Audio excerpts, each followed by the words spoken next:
Pues señor, había una vez un padre desgraciado que casi no podía alimentar a los 10 hijos que tenía, apenas si ganaba para ello, con lo que el pobre estaba desesperado. Y, como para colmo de males, su mujer le dio el 11.º hijo. ¡Ay, qué dolor tan grande sintió el infeliz!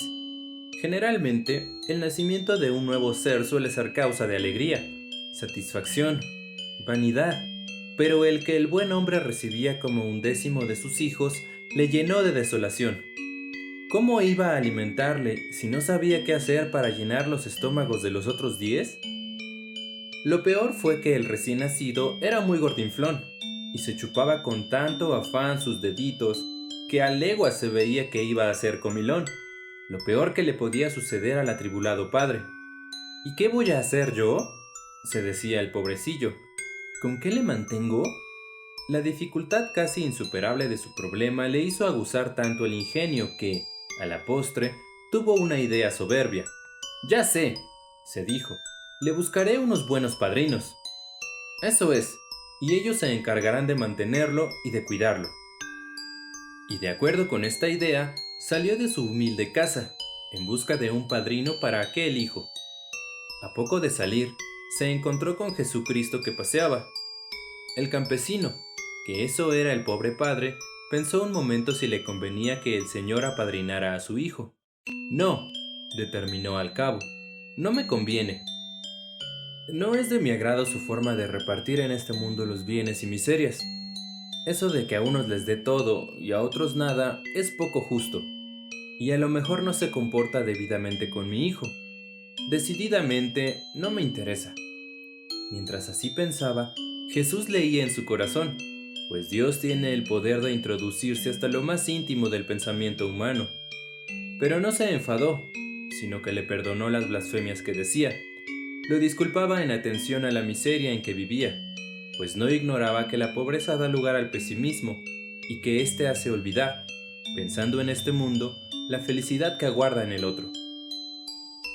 Siguió caminando el campesino, y al cabo de un rato topóse con el diablo.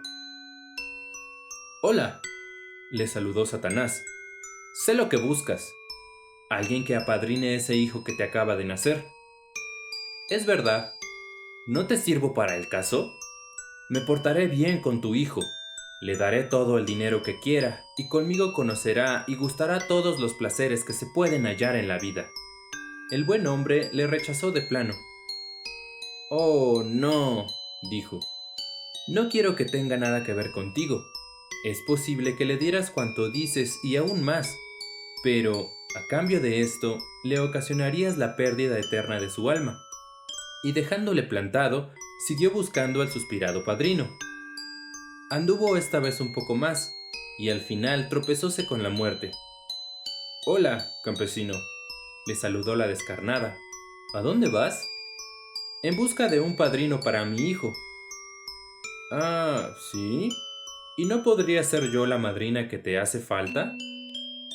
«Puedes estar seguro que ni tú ni tu hijo se arrepentirán».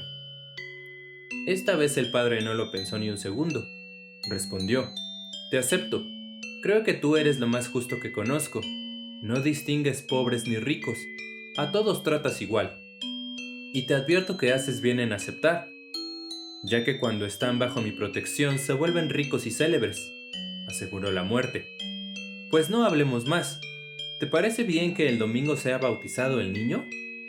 La muerte no opuso el menor reparo y, así convenido, el campesino regresó a su casa, lleno de satisfacción.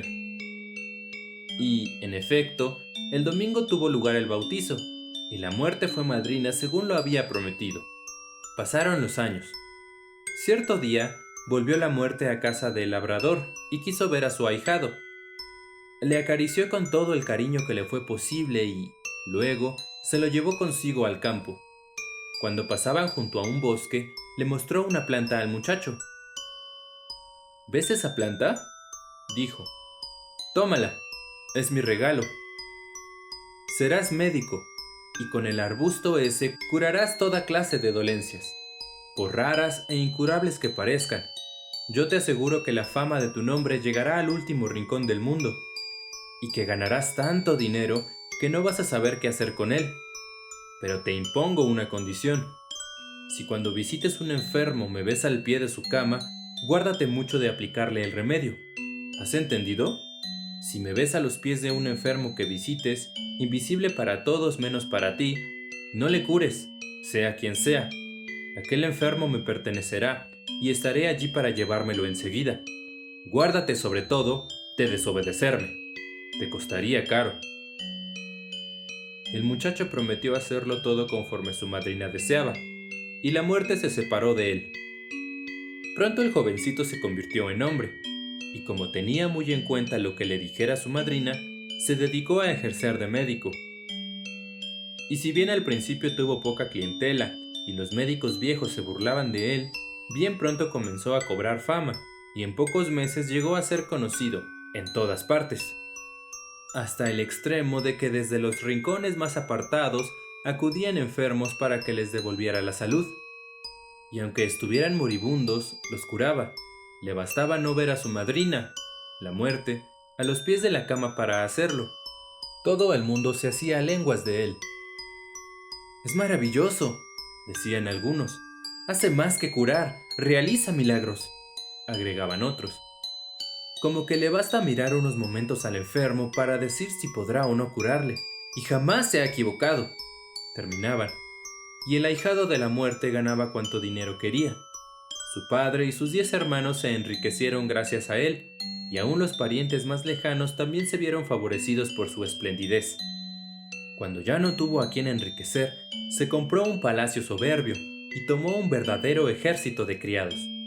Ni el más poderoso rey podía igualarle. Un día le llamaron para asistir al rey, que repentinamente se había visto aquejado por una grave enfermedad. Acudió el famoso médico, pero apenas entró en el dormitorio del soberano, distinguió a la muerte, que estaba acurrucada a los pies del lecho. Esto contrarió extraordinariamente al ahijado. Había hecho cuestión de honor triunfar con su real enfermo, al que los otros médicos habían desahuciado. Vaciló un momento, pero al fin se decidió a desobedecer a su madrina.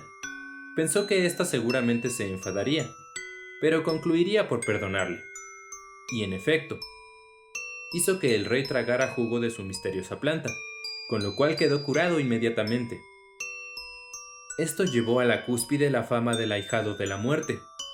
Todos los demás médicos quedaron postergados ante su mérito.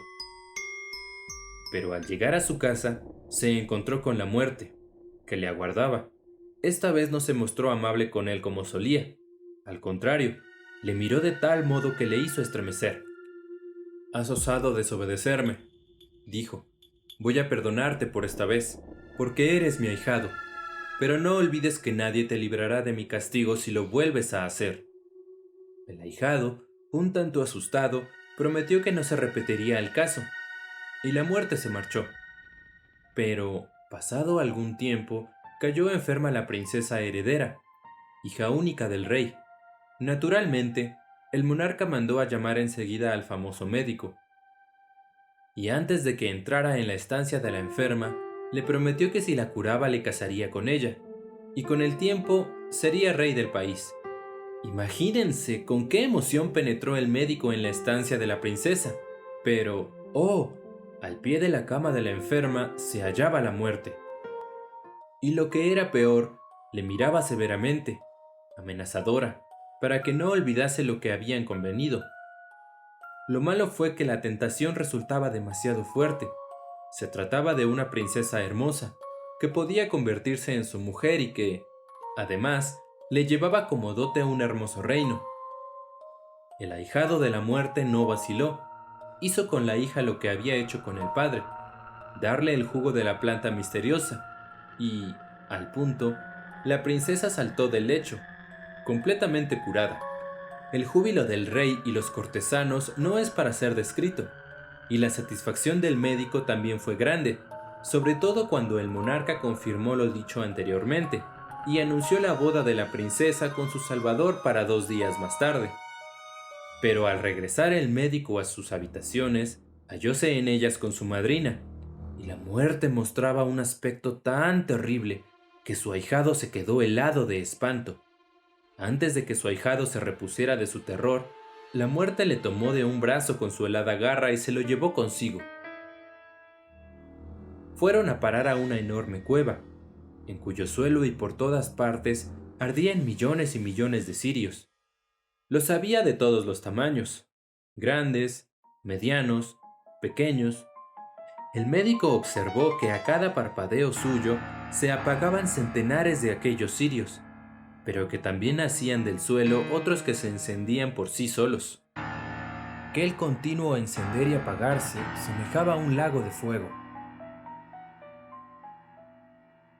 ¿Qué son estas luces, madrina?, preguntó el ahijado. Representan otras tantas vidas humanas. Los grandes cirios son la vida de los niños, los medianos, las de los hombres y los pequeños, las de los ancianos o de quienes por una u otra razón van a morir en breve. El médico preguntó entonces: ¿Y cuál es mi luz, madrina? Esa, respondió la muerte, mostrando un cirio casi consumido. ¿Esa, madrina?, exclamó aterrado el pobre médico. No, no, ya sé, me castigas por haberte desobedecido, pero no lo volveré a hacer. Te dije que no desobedecieras por segunda vez, recordó la muerte. Ahora sí que no te desobedeceré jamás, gimió el desesperado joven. Toma la planta, si quieres. No me quites la vida ahora que voy a casarme con una princesa, que puedo llegar a ser rey. Déjame reinar un año siquiera, un mes, una semana, un día. Soy tu ahijado. Haz que se encienda otra luz para mí, si esa ha de extinguirse. No puedo, respondió la muerte. Y en aquel momento se extinguió la luz. En cuanto esto sucedió, el ahijado de la muerte cayó sin vida a los pies de la descarnada, a la que hiciera traición, y con el médico se perdió el secreto de la planta que todo lo cura, porque la muerte no ha querido revelarlo jamás a nadie, por temor de que se volviera a abusar del secreto, como ya lo había hecho su ahijado. Fin.